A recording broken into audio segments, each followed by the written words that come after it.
नमस्कार, मैं रवि आसलीवाल। सकारात्मक खबरों में आपका स्वागत है। आप समाचार के चैनल इसलिए देखते हैं ताकि आपको सूचना मिल सके, और अगर आप सूचना प्राप्त करना चाहते हैं तो आप हमारे चैनल को सब्सक्राइब कर सकते हैं। और यदि आपको ऐसे चैनल देखने हैं जिसमें सिर्फ किसी का अपमान होता हो या आपके मन में गंदगी भरने का काम होता हो और आपको लड़ाई झगड़े में आनंद आता हो, तो हमारा चैनल यह सुविधाएं नहीं देता है। इसलिए सूचना प्राप्त करनी हो तो हमारे चैनल को सब्सक्राइब करना ना भूलें। बढ़ते हैं खबरों की ओर। डीआरडीओ ने पीपी किट के लिए पर्सनल एयर सर्कुलेशन सिस्टम बनाया है। 500 ग्राम का उपकरण बैकपैक के तौर पर पीपी किट में लग सकता है। इससे पीपी किट ठंडी रहेगी और पहनने वाले को गर्मी का एहसास भी नहीं होगा। भारत मरीजों के लिए मामले में भले ही दुनिया में 7वें नंबर पर पहुंच चुका हो, लेकिन मौत के मामले में भारत 12 देशों के मुकाबले सबसे कम है। वहीं 50,000 से ज़्यादा मरीजों वाले 12 देशों में जितने नए मरीज मिल रहे हैं, उससे ज़्यादा मरीज ठीक होने लगे हैं। यह एक सुखद खबर है। लॉकडाउन 5 के दौरान बंदिशों में राहत के बीच कोरोना वायरस कई जगह आफत लाने लगा है। भरतपुर राजस्थान में बुधवार को रिकॉर्ड 109 मरीज मिले। अब तक राजस्थान में किसी भी शहर में एक दिन में इतने मरीज कभी नहीं मिले। एक दिन में सबसे ज़्यादा 83 मरीज मिलने का रिकॉर्ड जयपुर के नाम है। राजस्थान में टिड्डी नियंत्रण के लिए कृषि विभाग में 290 सहायक कृषि अधिकारी तथा 1900 कृषि पर्यवेक्षकों की भर्ती प्रक्रिया को भी जल्द पूरा किया जाएगा। इसके अलावा राज्य आपदा राहत कोष से 100 अग्निशमन वाहन खरीदे जाएंगे। यह टिड्डी नियंत्रण के अलावा आपदा राहत में भी उपयोगी होंगे। मुख्यमंत्री अशोक गहलोत ने बुधवार को वीडियो कॉन्फ्रेंसिंग के जरिए आयोजित टिड्डी नियंत्रण की समीक्षा बैठक में यह ऐलान किया गया। वहीं कांस्टेबल के 5500 पदों के लिए भर्ती परीक्षा जुलाई के अंतिम सप्ताह में हो सकती है। इसके लिए मुख्यालय ने जिलों में सेंटर चयनित कर लिए हैं। इस भर्ती के लिए 17 लाख आवेदन आए हैं। राजस्थान में कोरोना संक्रमण और लॉकडाउन को देखते हुए राजस्थान सरकार ने बिजली के बाद पानी के बिल भी जमा किए जाने की अवधि में छूट को बढ़ाकर 30 जून तक कर दिया है। इससे पहले 2 अप्रैल को मुख्यमंत्री अशोक गहलोत ने बिजली पानी का मार्च अप्रैल का बिल 31 मई तक चुकाने की छूट दी थी। वहीं बिजली के बिलों में छूट की अवधि पहले ही बढ़ाई जा चुकी है। अब पानी के बिल की अवधि भी 1 माह बढ़ा दी गई है। बाबा बर्फानी अमरनाथ की पहली तस्वीर सामने आ गई है। तस्वीर में अमरनाथ गुफा और उसके आसपास का नज़ारा नजर आ रहा है। चारों ओर बर्फ और गुफा के भीतर बर्फ का शिवलिंग पूरा बन चुका है।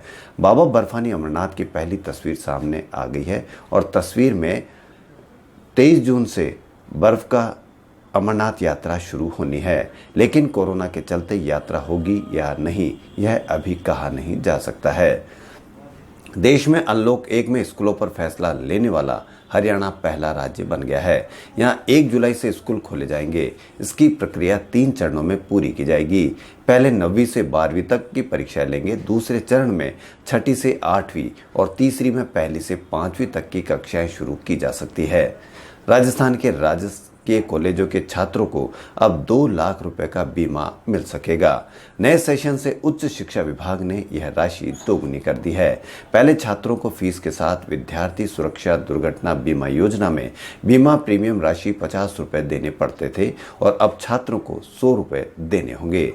राजस्थान में बीमित श्रमिकों को जयपुर के सोडाला स्थित ईएसआई मॉडल अस्पताल में इलाज मिल सकेगा।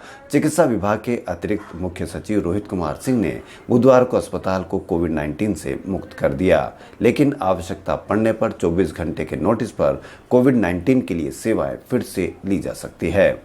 स्टेट बैंक में बचत खाते की ब्याज दरों में 0.05% की कमी कर दी है। स्टेट बैंक के बचत खातों में सालाना 2.7% अब ब्याज मिलेगा। कटौती 31 मई 2020 से लागू होगी। उत्तराखंड के गोपाल उप्रेती ने 2.16 मीटर लंबा धनिया का जैविक पौधा उगाकर गिनीज वर्ल्ड रिकॉर्ड में अपना नाम दर्ज कराया। इससे पहले उन्होंने 1.8 मीटर धनिया के पौधे का रिकॉर्ड तोड़ दिया था। केदारनाथ बद्रीनाथ के साथ वैष्णो देवी भी 8 जून से भक्तों के आने की तैयारी में जुट गई है। वैष्णो देवी श्राइन बोर्ड ने भक्तों के लिए ड्रिल शुरू की है। 18 मार्च से यहां भक्तों के आने जाने पर रोक लगा दी गई थी।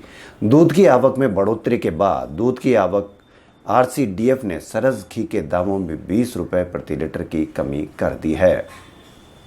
बॉलीवुड के मशहूर गीतकार अनवर सागर का बुधवार को एक अस्पताल में निधन हो गया। उन्होंने याराना, सलामी, आ गले लग जा और विजय पथ जैसी फिल्मों के लिए गीत लिखे थे। अनवर सागर का सबसे मशहूर गीत रहा वादा रहा सनम, जो खिलाड़ी फिल्म का था और यह काफ़ी लोकप्रिय रहा है। हाउसिंग बोर्ड राजस्थान में घर का सपना देख रहे लोगों के लिए बुधवार को जयपुर सहित 11 शहरों में 17 आवासीय योजनाएं लॉन्च करने का निर्णय लिया है। इनकी लॉन्चिंग 1 माह में सीएम स्तर पर करवाई जाएगी। किसान अब अपनी उपज को देश के किसी भी हिस्से में बेच सकेंगे। इसके लिए केंद्र सरकार ने the farming produce trade and commerce अध्यादेश farmers agreement on price insurance and farm services ordinance को मंजूरी दे दी है। इस अध्यादेश से किसान अपनी उपज अपने जिले या इलाके की एग्रीकल्चर प्रोड्यूस मार्केट कमेटी की मंडियों में बेचने के बंधन से मुक्त हो जाएंगे। देश के लिए विश्व साइकिल दिवस पर एक एटलस कंपनी आर्थिक तंगी के कारण फैक्ट्री ने काम रोक दिया है। यह एक बड़ा दुखद समाचार है। एक समय था जब इस कंपनी ने सालाना 40 लाख साइकिल बनाने का रिकॉर्ड बनाया था, लेकिन अब संचालकों के पास फैक्ट्री चलाने के लिए भी रकम नहीं है। यहाँ तक कि कच्चा माल खरीदने के लिए भी पैसे नहीं है, इसलिए कंपनी को काम बंद करना पड़ा। एटलस कंपनी ने 1951 में स्थापना के बाद पहले साल में ही 12,000 साइकिलें बनाई थी।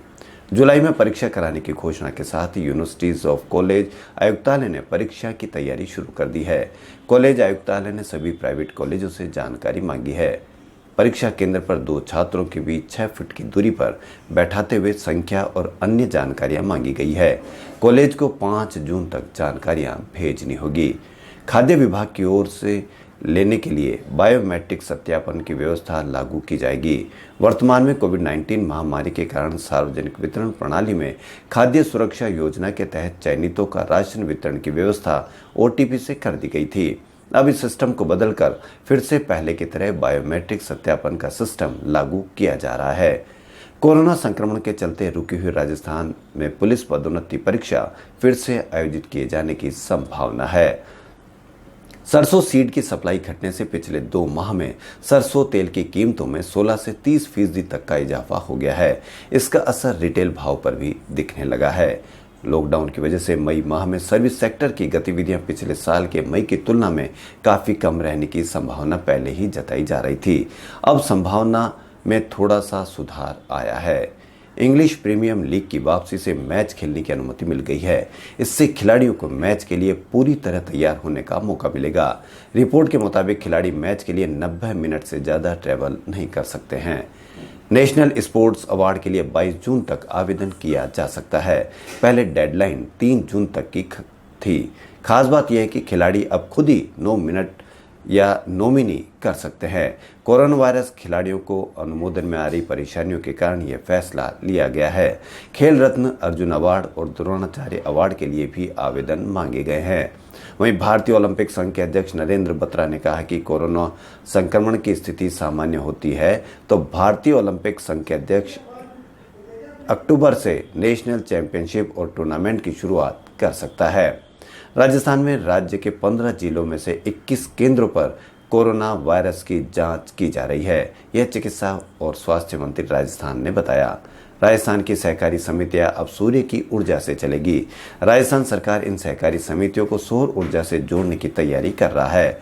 सौर ऊर्जा प्लांट लगाए जाने के बाद दोहरा फायदा होगा। एक तो सहकारी समितियां अपनी ऊर्जा खुद उत्पादन करेगी, वहीं सरप्लस ऊर्जा को ग्रिड में सप्लाई कर आमदनी भी जुटा सकेगी।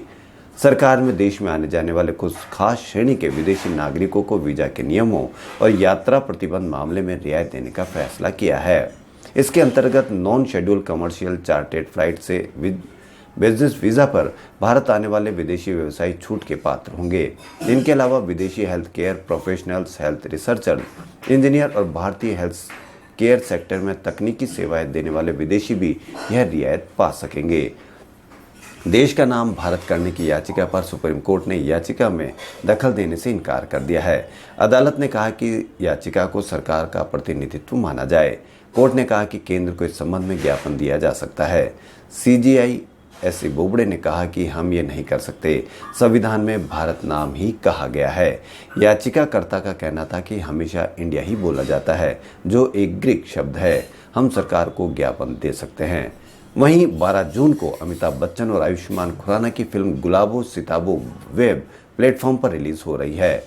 इसकी शूटिंग लखनऊ के हजरतगंज और उसके आसपास संकरी गलियों में हुई। अमिताभ ने फिल्म में मिर्जा का किरदार निभाया है। उनका गेटअप ऐसा था कि शूटिंग के दौरान हजरतगंज में लोग उन्हें पहचान भी नहीं पाते थे। उन्हें यह मेकअप लगाने और उतारने में 6 घंटे लगते थे। खबरों में फिलहाल इतना ही। यदि आपको हमारा चैनल पसंद आए तो लाइक, सब्सक्राइब और शेयर अवश्य करें। धन्यवाद।